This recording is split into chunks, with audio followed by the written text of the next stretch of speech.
सिवान में राजद के उपाध्यक्ष मोहम्मद लड्डन खान आजकल खूब चर्चा में हैं। चर्चा का कारण यह है कि जब से कृषि बिल जैसे काले कानून के खिलाफ किसान सड़क पर हैं, तब से लड्डन खान किसानों का साथ देते हुए अपने पूरे दलबल के साथ केंद्र सरकार के खिलाफ मोर्चा खोले हुए हैं और किसान विरोधी इस बिल के खिलाफ पुरजोर आवाज बुलंद भी कर रहे हैं। जिले के भगवानपुर के सैकड़ों किसान इनके साथ हैं। राजद नेता लड्डन खान ने पिछले विधानसभा चुनाव में राजद को मजबूती प्रदान करने में अहम भूमिका भी निभाई थी। देखिए लड्डन खान का ये एक्सक्लूसिव खबर। नमस्कार, मैं असरा हुसैन, सिटी न्यूज के विशेष कार्यक्रम में आप सभी का स्वागत है। और आज हम बात करेंगे किसान आंदोलन जो पूरे देश में बड़ी दमदार तरीके से चल रहा है। इस पे बात करने के लिए हमारे साथ सिवान में राजद के उपाध्यक्ष हैं लड्डन खान, प्रोफेसर साहब हैं, इनसे हम बात करेंगे और इनके साथ कई और लोग हैं जो इस पर अपना वक्तव्य रखेंगे। लड्डन साहब, सबसे पहले हमारे इस खास कार्यक्रम में बहुत स्वागत है आपका। चलिए, बहुत बहुत स्वागत, शुक्रिया। जो आंदोलन कृषि बिल के खिलाफ चल रहा है पूरे देश में, जो अन्नदाता हैं उसी के खिलाफ सरकार हो गई है। आनन फानन में कृषि बिल को लाया गया, उसको पारित किया गया। क्या कहेंगे, सबसे पहली प्रतिक्रिया आपकी? ये बिल सरासर किसान विरोधी है और सरकार एकदम हठियन रुख अपनाई हुई है जो देश हित में नहीं है, किसान हित में नहीं, अन्नदाता है। शास्त्र में भी हमारे लिखा गया है कि भूखे भजन न होए गोपाला, ले लो अपनी कंठी माला। अनाज अगर नहीं होगा तो आदमी रुपया पैसा टेक्नोलॉजी को नहीं खाएगा। इसलिए सबसे पहले अगर हमारे लिए भगवान के रूप में है तो किसान अन्नदाता है। और सरकार का रवैया ये है कि हम उनको एक तरफ भगवान भी मान रहे हैं, दूसरी तरफ उनको खालिस्तानी आतंकवादी और तरह तरह के गलत राष्ट्र विरोधी तत्वों से संबोधित भी कर रहे हैं।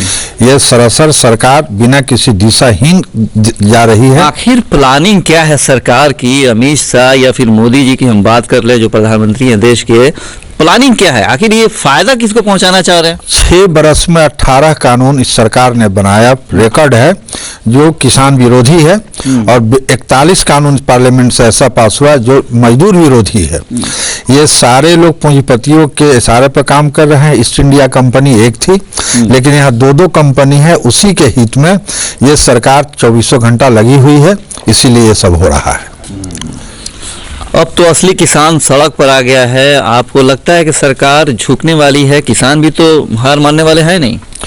देखिए, झुकने हार की बात नहीं है, देश की बात है और अन्नदाता की बात है। यहाँ ईगो नहीं होना चाहिए। सरकार में इतना जबरदस्त ईगो हो गया है और ईगो का ही ये नतीजा है।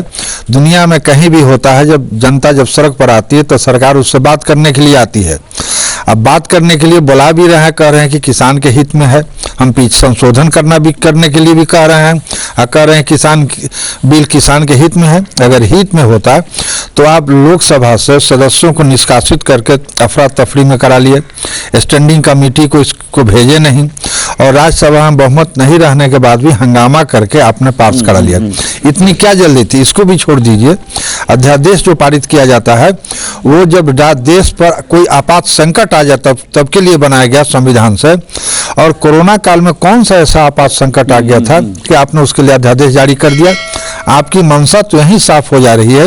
ये कानून किसी विशेष तबके के हित में है जो कॉर्पोरेट घराने से संबंधित है, किसान हित में नहीं है। और सबसे बड़ी बात है कि आप जिसके लिए बना रहे वही कह रहा है कि मेरे लिए जरूरी नहीं है, हमारा इससे घाटा होगा, हम नहीं मानेंगे। तो क्यों नहीं? कड़ाके की सर्दी में पूरे देश के किसान सड़कों पर हैं, पूरी रात सड़कों पे बीत रही है, ठंड लग रही है, कई लोग उसमें मर भी गए जिनको शहीद का दर्जा किसानों ने दिया।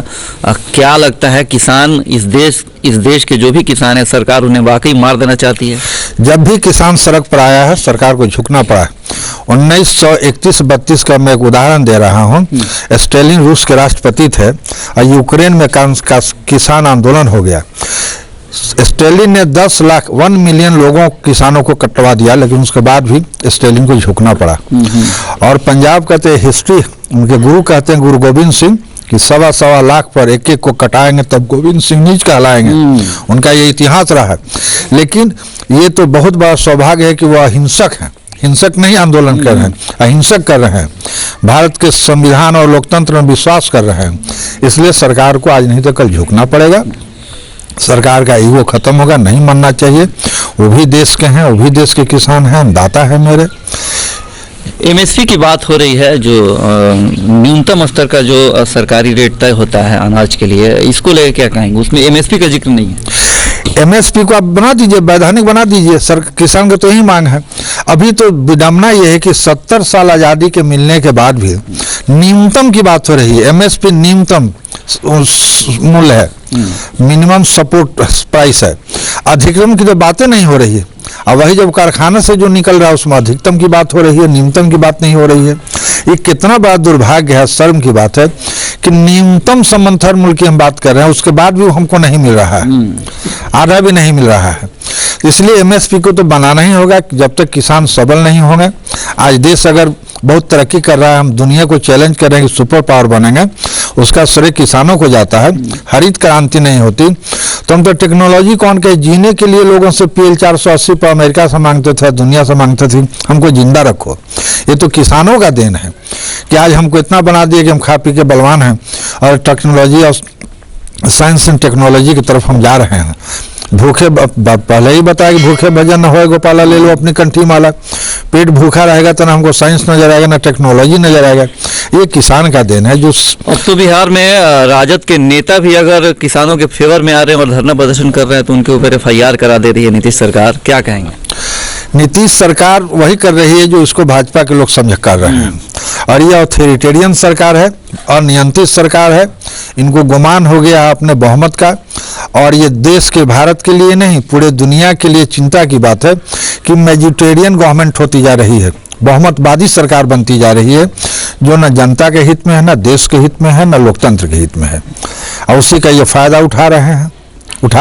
प्लानिंग क्या है? आप लोग विपक्ष में हैं, प्लानिंग क्या है आप लोगों की? हम लोग लोकतांत्रिक तरीके से इसको और भी धारदार बनाएंगे, सरकार को मजबूर करेंगे, हम लोग आगे बढ़ेंगे, यहाँ से भी दिल्ली हम लोग जाएंगे और जाके किसानों का साथ देंगे। धीरे धीरे हर महाराष्ट्र, आंध्र प्रदेश, केरल हर जगह बढ़ता जा रहा है और धीरे धीरे ये बढ़ेगा। आज़ादी की लड़ाई भी कोई एक दिन में नहीं हुई थी, धीरे धीरे बढ़ी थी, तो अंग्रेज को जाना पड़ा। ये सरकार क्या चीज़ है? फिलहाल मांग क्या करेंगे सरकार से आप? किसानों से बात कीजिए, एमएसपी को संवैधानिक बनाइए और ये बिल वापस लीजिए। तीनों बिल तो वापस लेना पड़ेगा। कुछ और लोग हैं, वाकई जो सरकार ये बिल लाई है किसानों के हित में है या फिर किसानों को नुकसान पहुंचाने वाला बिल है?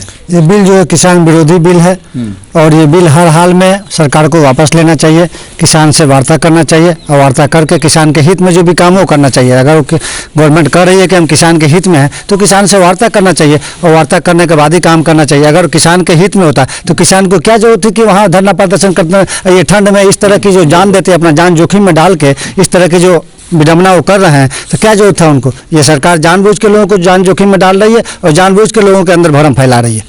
तो भ्रम फैलाने का काम भी कर रही है और सरकार जगह जगह किसान सम्मेलन करके ये जताना चाह रही है कि हम किसानों के हित में हैं, लेकिन जिन किसानों से वार्ता करनी चाह रही है उनसे वार्ता नहीं कर रही है। ये हमेशा हुआ है क्रांति और प्रति क्रांति। जब क्रांतिकारी निकले हैं तो प्रति क्रांतिकारी भी सामने आ गए, काउंटर रिवोल्यूशनरीज। तो यहाँ भी कुछ उस तरह के लोग हैं जो सरकार की तरफ से हैं, लेकिन उनकी आबादी गिनने लायक नहीं है, बहुत कम है, और सरकार उन्हीं को हाईलाइट कर रही है। अब मीडिया के भी कुछ लोग हैं जो सरकार समर्थक है, उसको लेकर हाईलाइट कर रहे हैं, उसमें दम नहीं, वो किसान नहीं है, वो खेती गृहस्थी नहीं करते हैं, वो सरकार का समर्थक है वो लोग।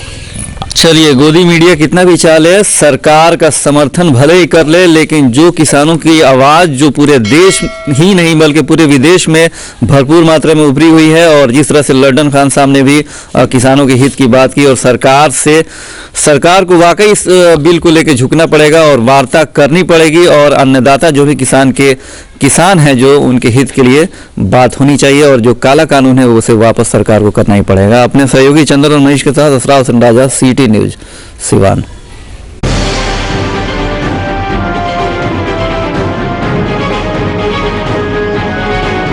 YouTube ऐप पर घंटी बजाओ, हर खबर की अपडेट पाओ।